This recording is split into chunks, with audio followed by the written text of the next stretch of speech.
To order. Good afternoon and welcome.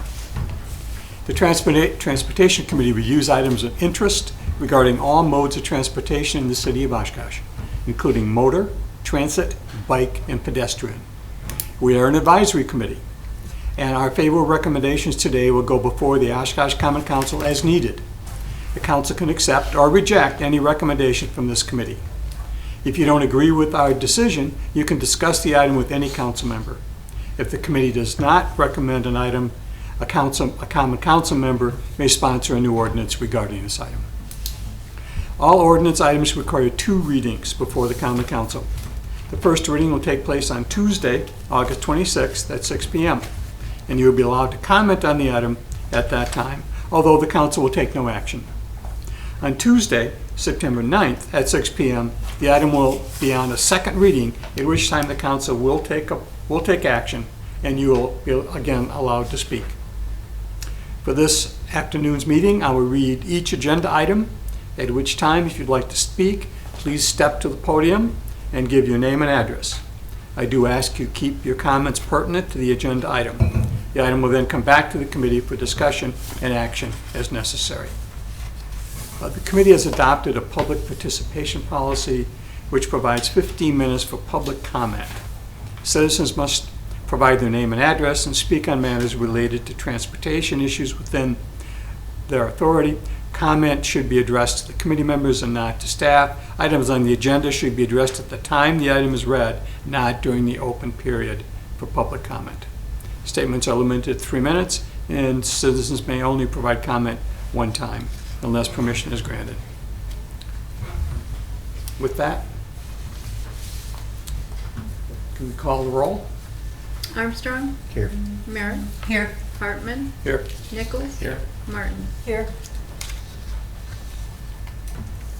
Minutes from our July meeting. Do I have a motion to approve those? So moved. Mr. Armstrong moves. Do I have a second? I'll second. Ms. Merton seconds. Any discussion of those minutes? Seeing none, call the vote, please. Armstrong? Aye. Merritt? Aye. Hartman? Aye. Nichols? Aye. Martin? Aye. All right, we have no old business to deal with today. So new business. Request for no parking on Arizona Street on the west side from 356 feet to 394 feet north of 17th Avenue. Okay, yeah, I'll lay out the issue here, and then I know we got some people that want to speak on it. But this is what we're looking at here. So this road in this section's 26 feet wide, and there is no parking on the east side, so that would be this side over here. There is a utility pole right next to this driveway here, and then there's a fire hydrant over here. So we're talking about this stretch here. So we did get a request from a resident regarding parking here. The location of this pole is making it difficult to ingress and egress his driveway, especially if there's vehicles parked in that area. So as you can see, there's limited space between the utility pole, the driveway to the south, and the fire hydrant. So there's really only room for a small vehicle there. And unfortunately, the petitioner had a death in his family, was unable to attend. However, Mr. Larson spoke with him, and so he was going to give you his perspective as well. Okay. Do we have any comments on this agenda item? Yes. If you do, please go up there, state your name and address, please. My name is Eric Burrow, live at 1640 Arizona Street, exactly right across the street from where we're talking. So a vehicle, that house right there, if a vehicle's parked there, which my Ram 1500, the same as the resident that's asking for this, same size, I can park there, and I don't know what the setback is, ordinance, law, but I know I'm at least 4 feet from both driveways. That pole in my vehicle there doesn't inhibit him getting in and out of the driveway. I could understand if the parking was switched around and you could park on the other side and somebody parked right behind his driveway or off a little bit. I can understand, because when you back out, you angle. If a vehicle's there, when he's backing out, the only possible way to hit a vehicle there would be to take out that pole. And if they can't back out, if that pole's a problem, then my question is, the residents next to him and the two by the fire hydrant, how are they able to get in and out with a fire hydrant? I'm able to back out of my driveway and never hit that fire hydrant, whether there's vehicles around or not. So I'm asking that this be denied. I don't understand why, that gravel pile's there when he moved in, that was okay with him. Also, there was a big trailer when he was having done with his house when he first bought it. Somebody had deemed that section of the road at some point in time that was the best area for parking, and by taking that away, you're taking away from the community in that area. We have family members that are elderly that come over to visit. We all have small driveways. That's taking another spot and forcing people to now park in more inconvenient areas for other people in the neighborhood. Thank you for your time. Thank you. Other comments? Please.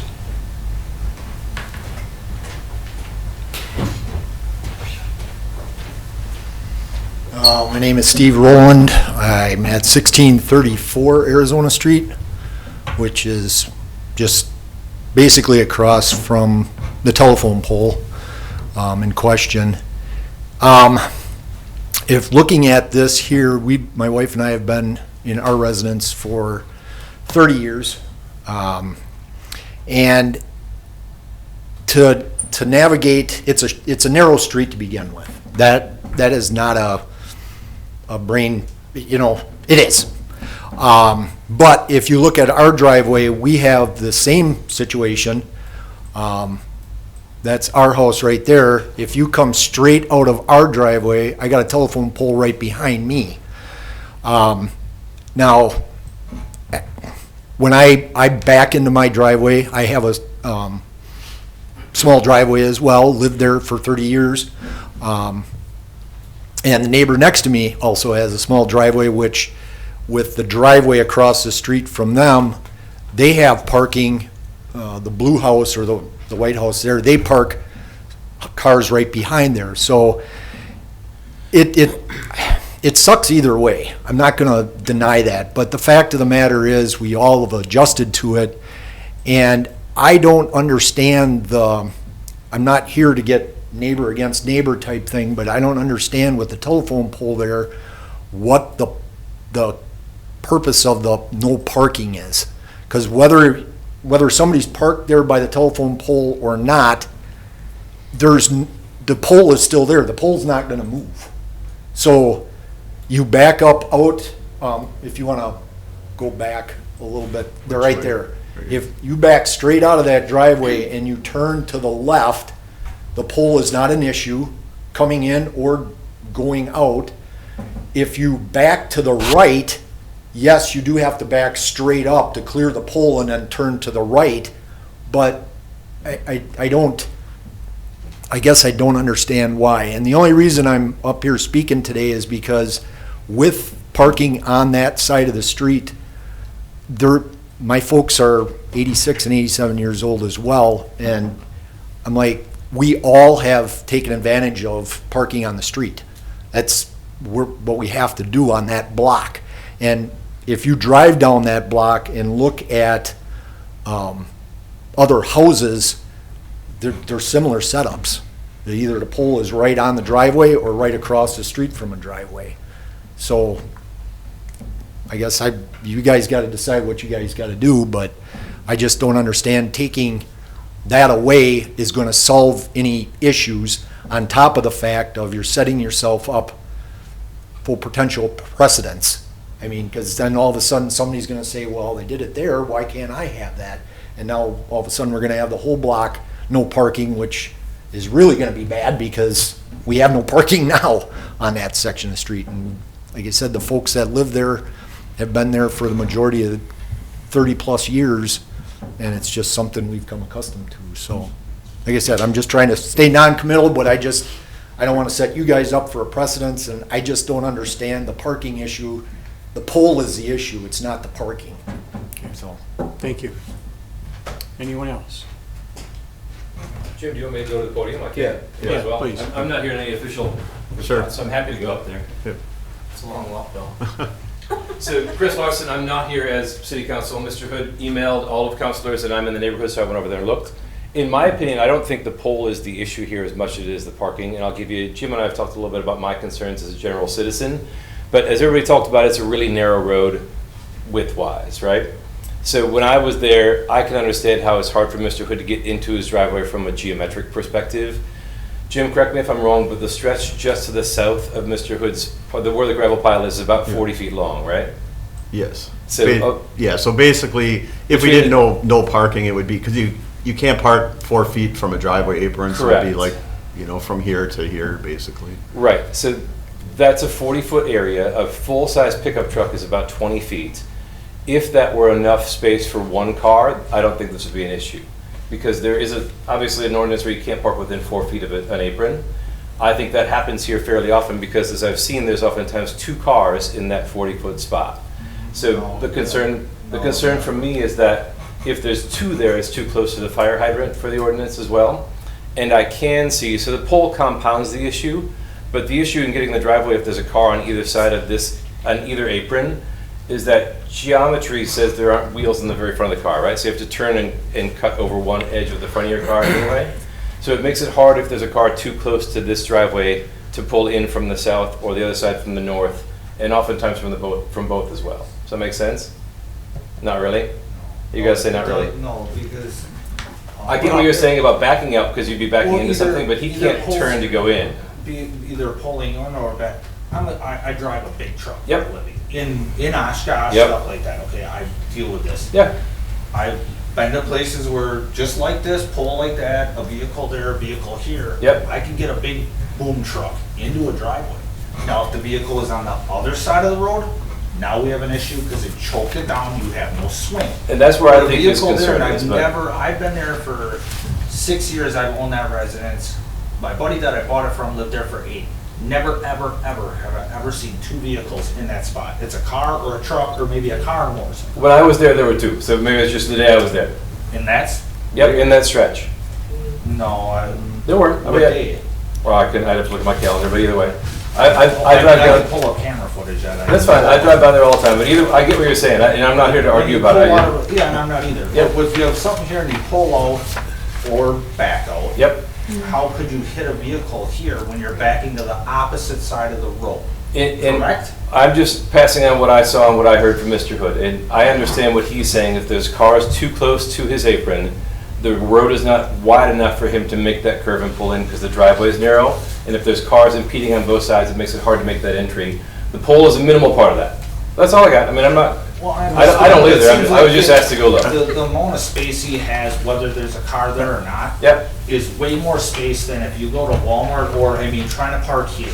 Well, yeah, You know what? Like I said, anything more you want to add? not one bit, just here Okay. for that. All right, great. Thank you. Go back to the committee. Okay. And I can just add, so I did, some of you might have seen it, maybe you haven't had a chance to, but I did get 3 other residents' input. One stopped in and I talked to him. He was initially concerned, like some of the others are, about losing parking on that side of the street because like they said, it is tight and limited. When I explained to him, and we were just talking about this section, then he didn't have as big of a concern. One other resident, the same thing, basically said that they were okay if it's just this area, but they do need parking on that side of the street. And then the other one that was opposed to this, so got conflicting views, I guess, from the neighbors. Okay.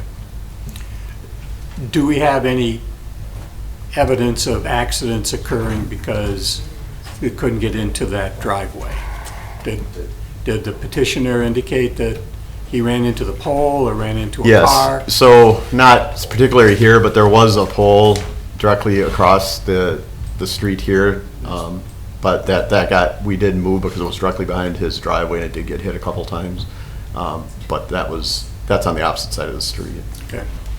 Can All I right. speak So- or is the public What? comment closed? Pardon me? Can I speak or is the public comment closed? If you want to speak, you may speak. My name is Teresa Rowland. I also live at 1634 Arizona Street, and I'm the one that sent the comments. You look at the picture included with the email, there is a car parked there. I took this picture yesterday morning. There is ample, it is a full-size car. There is ample parking in front of and behind that car, or between those two driveways, to allow for Mr. Hood to enter his driveway. I work from home. I witnessed Mr. Hood back out of his driveway yesterday and this morning. Both instances, there was a car.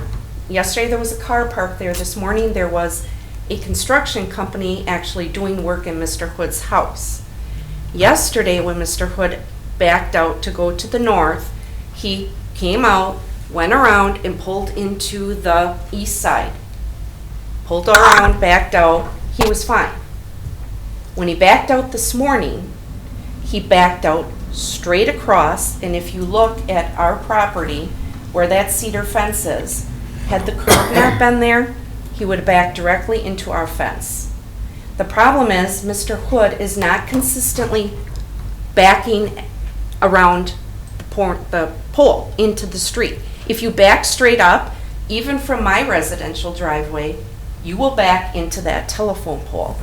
Mr. Hood frequently parks his car where that car is right now, only back further. So when I back out of my driveway, I have to curve to go north. I have to cut it short, so I'm in the east lane to proceed north. That's just the nature of it. That pole was there when he purchased the home. You can see where the pole, the no parking sign is. If he backed up and into that, the tailgate of his truck was over the curb and onto the terrace of the road. Had there been a pedestrian there, I don't know. Would he have hit the pedestrian? He has to turn around and navigate the obstacles that are there. He purchased the home, it was there. I purchased my home, the telephone pole was there. Eric purchased his home, the fire hydrant was there.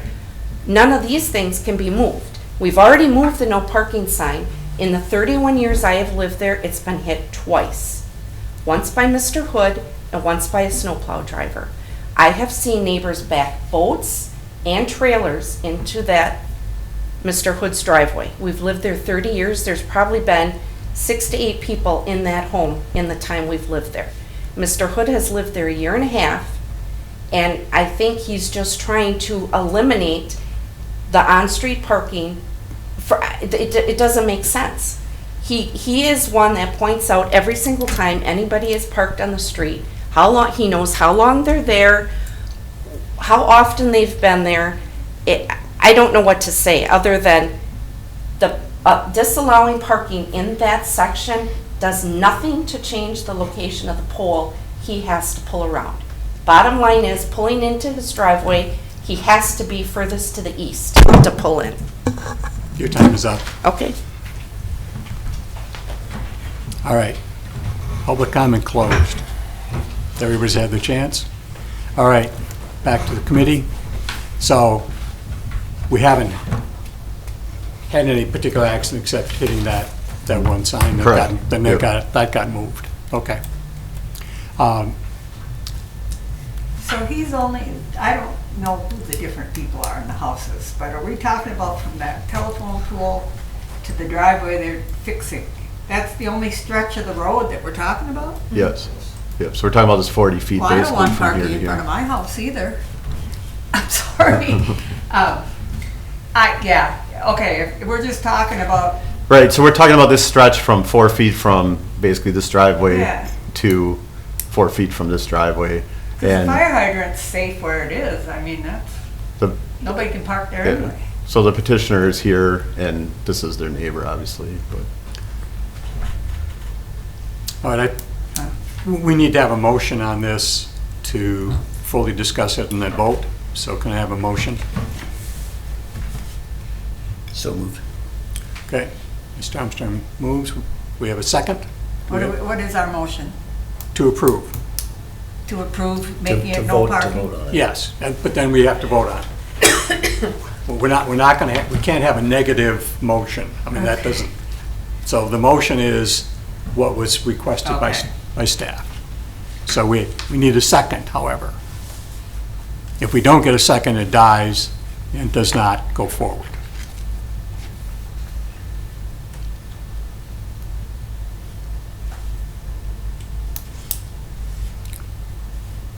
All right. Motion dies for lack of a second. Okay. All right. Item number 2. Thank you all. Thank you. Yeah, you guys can stay if you don't have to. So the second request is another parking request. This one is from the Oshkosh Downtown YMCA. And we have a representative from the YMCA here. But basically, the request would be to remove the 2-hour parking restriction. It's currently, you can see from here down to Broad Street near the railroad tracks.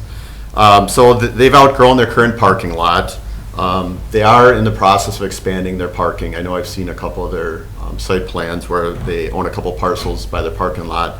But they're working on that, and it's going to take them a couple of years to do that, or at least a year, I should say.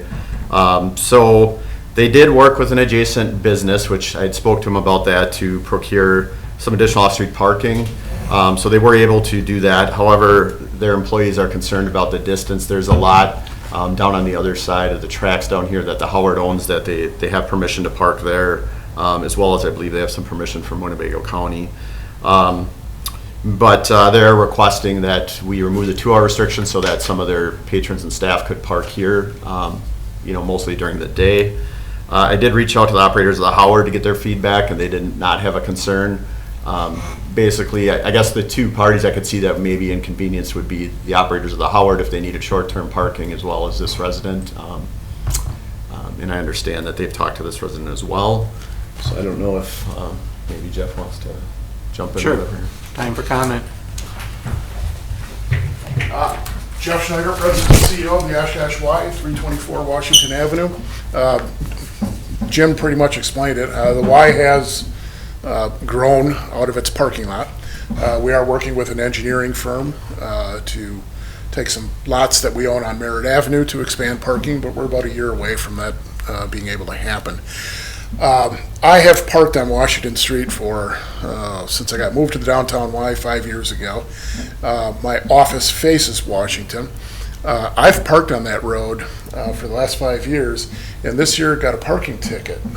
Didn't realize it was 2-hour parking because there's only a sign on each corner.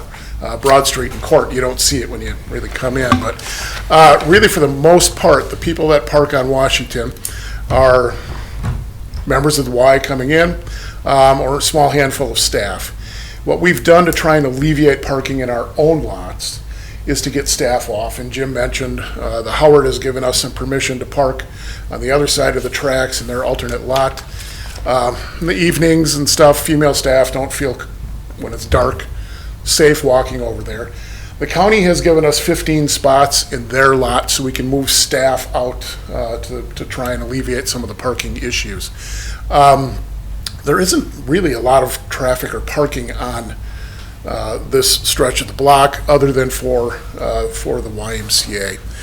And I'm not sure, somehow this year it started getting enforced. And I'm not sure what changed, but prior to this, it hasn't been enforced, and staff and members have been able to park there. So I guess I'm just it's between Court and Broad. It does not impact the Howard. They don't have a problem with it. We spoke with Tim Neubauer, the owner of the house. He has no issues with it either. So I guess I'm just respectfully asking that we lift the 2-hour parking on that stretch of block. I would prefer it to be permanent, but even if it was temporary until we can construct lots, that would be very helpful to our organization as well. So, thank you.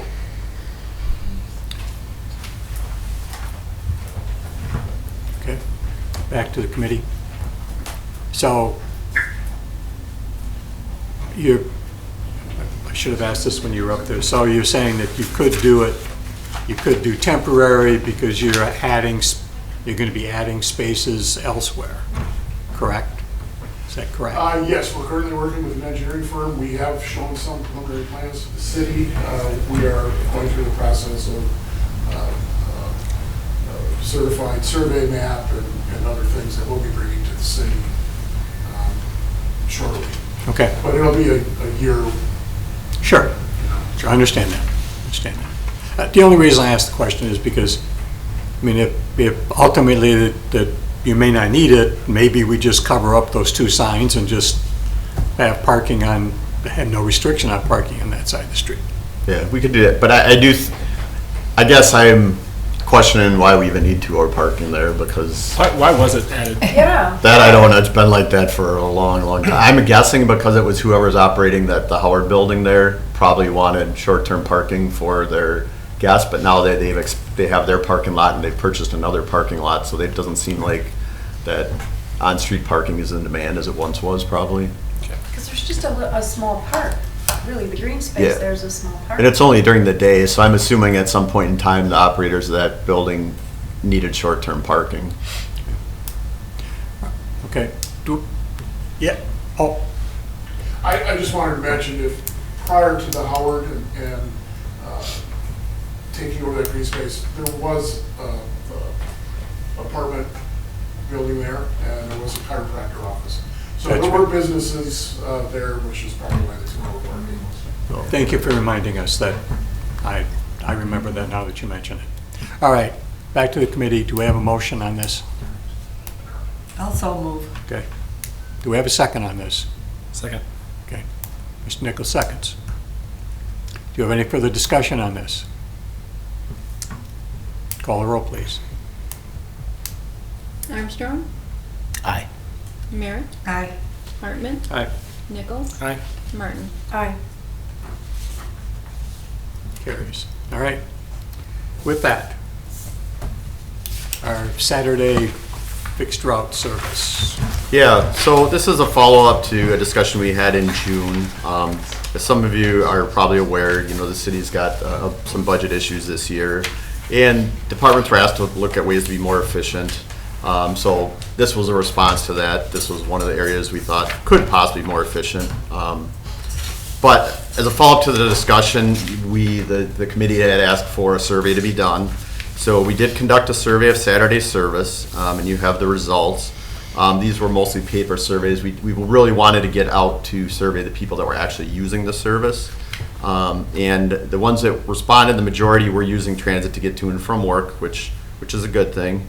And then we did a follow-up survey because we wanted a little more information for those that were using the bus to get to and from work. We found out that the majority of the employment riders were working full-time. They generally go to work between 6:15, 8:15, return in the afternoon. Seems like most of them were working a traditional 8-hour shift from the data we have. If we did do something with Saturday service, one option potentially for some of them, if they work full-time, would be our Access to Jobs program. And that's available if you live and work in the city 30 hours a week and you're at 275% of federal poverty wage or less. Or it's possible maybe they could take a fixed route to work and then return via micro transit if we did that option. So as we talked about at the June meeting, there are a number of options. We could do status quo. We can just continue to operate as we are. We've been doing that a long time, obviously, so that's always an option. The other extreme is you could eliminate Saturday service. And then there's some in-between items you could look at. You could start service later and/or end earlier on Saturday. We talked about the possibility to consolidate routes and/or offer hourly service Saturday. And then the other item we talked about was maybe ending service early on Saturday and offering micro transit, which would be like a shared ride taxi type service. For example, maybe offer that from 1:45 to 6:45. We did get some feedback from our drivers and citizens that were concerned. So what we've been telling them is that, at this point, it's just a discussion. Nobody's saying we're eliminating Saturday service. We're just discussing what some options might be. It seems like if we did do something, maybe either microtransit would be the best option. The city manager is working on a structural deficit committee to evaluate some efficiencies. So we are planning to refer this to them and see if that's something that's the committee's interested in. And if it's something they are, then we can ask for formal action on one of these items. So that's kind of where we're at right now. We wouldn't be able to make any change until January of next year at the earliest. If we were going to do some type of change, we have Our operators are all union, and we have, every couple months, they have to do their bid selection. So if we did not offer Saturday afternoon, we would have to redo some schedules and things like that. So there'd be some background work that would go into it. And we also need a little bit of time to evaluate the costs. We did some preliminary data crunching, but the unknowns are if, for example, if we went to microtransit, we know right now microtransit with our current provider was at $26.50 a ride.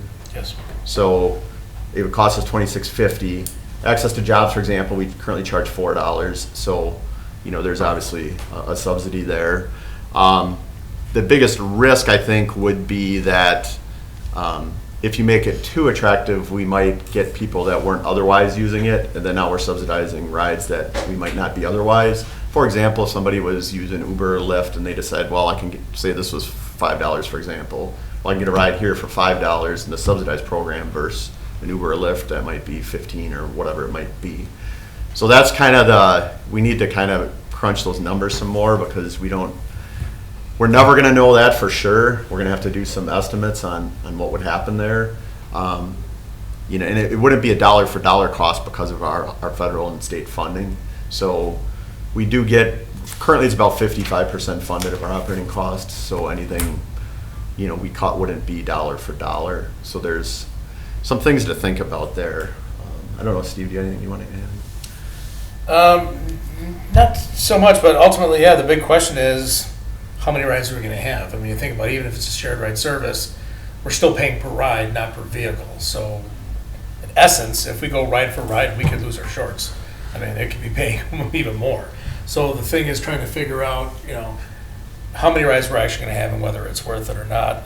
And actually the purpose, federally, it's quite well funded, and it's not the intent to take business away from private industry, whether it be a mom and pop or Uber or whatever. So if your city cab's offering $10 a ride and we're offering $4, we could actually see an increase in ridership on Saturdays. So it's tough.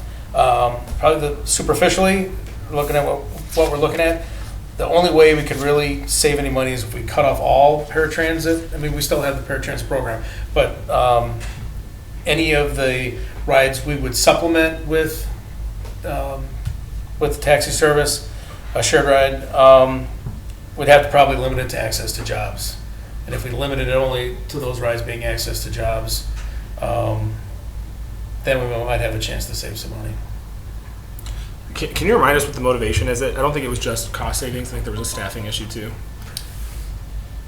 Yeah, there's a staffing issue with the new transit center coming up. We've had some issues, be it with disruptive behavior down at the transit center. The way we're staffed, the supervisor leaves early. They still have access in the garage to make calls, and they can still call us. But we fear that with the extra pressure that's going to be put on with the public bathroom, that some of the drivers were concerned about, security issues, which is one. So it's, if we wanted to really staff that, we don't have enough staff to cover all the hours, basically. So we almost need to hire another street supervisor to help with the coverage to make sure that someone's there the entire time we're open. Yeah. So my question would be, of those rides on Saturday, are they on all the different paths, or is there a way to eliminate, say, is there a commonality to the routes that they're using so that we could go to half the routes or some such thing? Yeah, obviously with some of the lower, ridership routes, like Route 9, for instance, you've got a hospital on Route 9, so I don't know if you want to cut back on the frequency to a route that has a major hospital on it.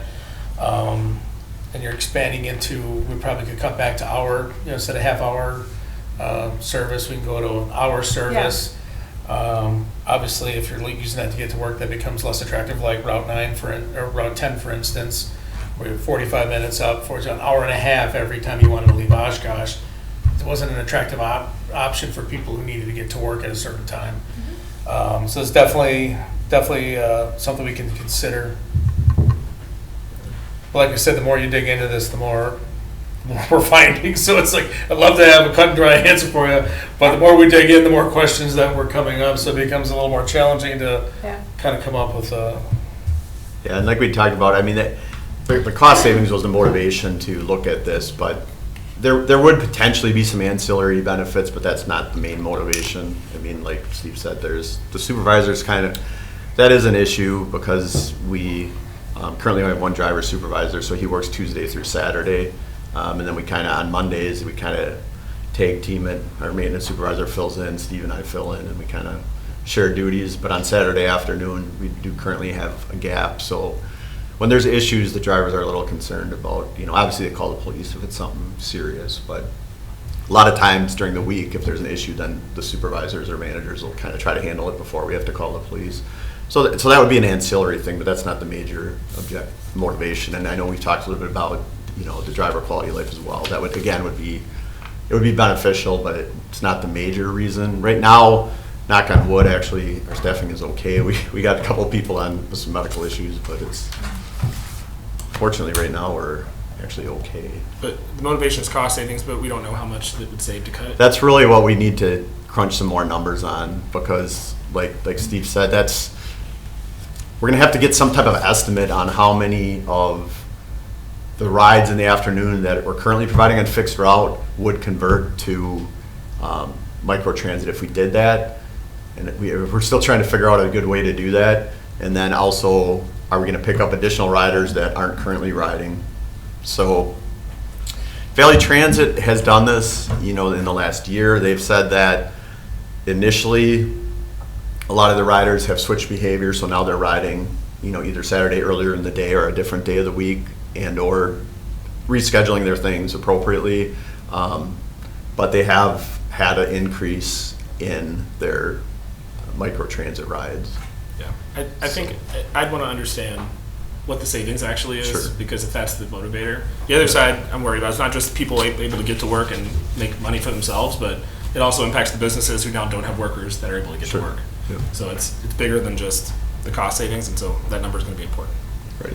Or customers. Sure, and customers In too, those absolutely. businesses. Yeah, there's a lot of factors too, right? So you can just go by, we're gonna have to figure out what number that's gonna be. If you keep the price the same as the bus rate, that's, gonna be more ridership, obviously. Gotta find a happy spot where, obviously the more we charge, the more we can offset some of the losses. So how much could we raise rates and still be fair? And, how many rides are we gonna have? Valley, drop theirs down to make it match the fixed route bus service and became too attractive. So we don't want to get too sexy on the prices for the Saturday, afternoon cab rides. And we don't want to put businesses out, we got mom and pop companies, right? Yeah. They're, we don't want to put them out of business either, so. So I guess what we're saying is we're gonna keep evaluating this and we'll report back. And certainly access to jobs is an option for the afternoon rides. I mean, Yep. So a little more data about that afternoon, like how, because after 2:30, 2:15, well, how far after 2:15? Maybe can we cut it off at 4 as opposed to 6? Or can we cut some Yeah, that was kind of the tricky part, because there's almost as many people using it late in the afternoon at the end of the day than there is in the beginning. All right. So it's we got an 8-hour shift. Yep. We thought the exact same thing. Oh, geez, if we can cut it off at 2, still servicing the majority of the people, let's do it, right? But unfortunately, they're using the, was it like 70-something% versus 80, so it's pretty close. And we are proud of the service we provide. We want to provide that service. It's just, this is one way maybe we could be more, but we're not, until we're 100% sold, it's hard to do something like that. So we used to get the comparison, to us and Appleton, and that Appleton had so many more, actually we have more hours than Appleton now, but, they have their reasons and we have ours. So it's not apples to apples, but anyway, so yeah, I think we offer pretty good service right now. I'm biased, so. But it could be that maybe less frequent too, that maybe you do go to an hour instead of half an hour. That Yeah. may work, it might Right. not, but I know when I used to go downtown Chicago, the trains ran very frequently during the week, but on Saturday, Sunday, you could wait 2 hours Right. to get back from, where I was, so. Okay. But people working aren't gonna wanna wait 2 hours, I understand that. Well, thank you for the follow-up on this. I mean, this is helpful for us to think about the issue and Yep. how to deal with it. Dave. There are, you had future agenda requests. We're going to do the transit service hours follow-up. Oh, I just Monthly had, fare caps. yep. I had one staff statement quick. Yeah. Just that I had a request to replace the yield sign intersection of Crane and Columbia with stop sign. So I did look into that, and Right. there really weren't any crashes over the last 5 to 10 years, other than there's been a few recently. So I flagged both of those signs and want to see it as an initial measure and kind of see if that has a mitigating effect. So I'll keep an eye on that. Well, as you pointed out, and others have pointed out, you put up, the more stop signs you put up, the more people tend to ignore them. Right. So we have to be careful on where we put stop signs. Yeah, and there's, in this case, there's a stop sign like about a block and a half away.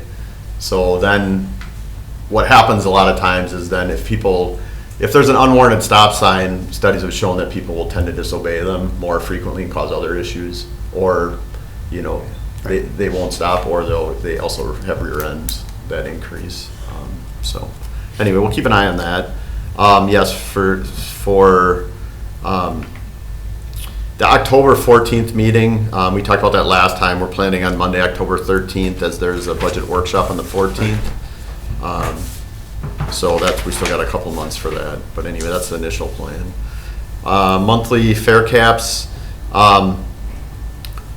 We are currently evaluating that in conjunction with the city's budget process. So the fare cap, just to refresh your memory, is we have a daily fare cap of $4, so that if somebody is taking more than a couple rides a day, that they don't have to pay every single time.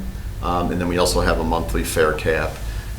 It appears that we've probably lost a little bit of revenue due to that, which might not be a bad thing, so we're still kind of evaluating that as well. Our monthly fare cap is a little bit low compared to other agencies, so that's something we might want to look at. So we're looking at that. So that's that follow-up, and then the Saturday. And then at the next meeting, we are going to have the traffic consultant that the school district's working with. They're going to do a presentation on, they did a traffic impact analysis for Traeger's school in conjunction with the referendum. Some of you may remember that, historically there's been some issues with traffic before and after school there for probably since the school was built, honestly. But working on some potential solutions there, so they're going to present that at the next meeting. And then finally, the cooperative agreement, that is on the council agenda this evening. But basically what that is I didn't put it as an action item because it's actually federally required, so the FTA requires us to have this agreement. But what it is basically it defines the roles of our metropolitan planning organization, which is East Central, Go Transit in the city and the state, and how we're what our roles are in working together, basically. So we're all kind of dependent, and we're all supposed to work together on transportation planning. So that's something that when the FTA comes every 3 years and reviews us, that's one of the things that they ask for, just to make sure that we have that document and that it's signed by all parties and everybody's following the planning process. So that's all I have. Okay. Committee members, any future agenda items that you would like to see? All right. Do we have a motion to adjourn? So moved. Ms. Nichols moves. Do we have a second? Second. Go ahead. All right. Jim. All right. All right, thank you. Call the roll. Bill. Armstrong. Aye. Merritt. Aye. Hartman. All right. Nichols. Aye. Martin. Aye.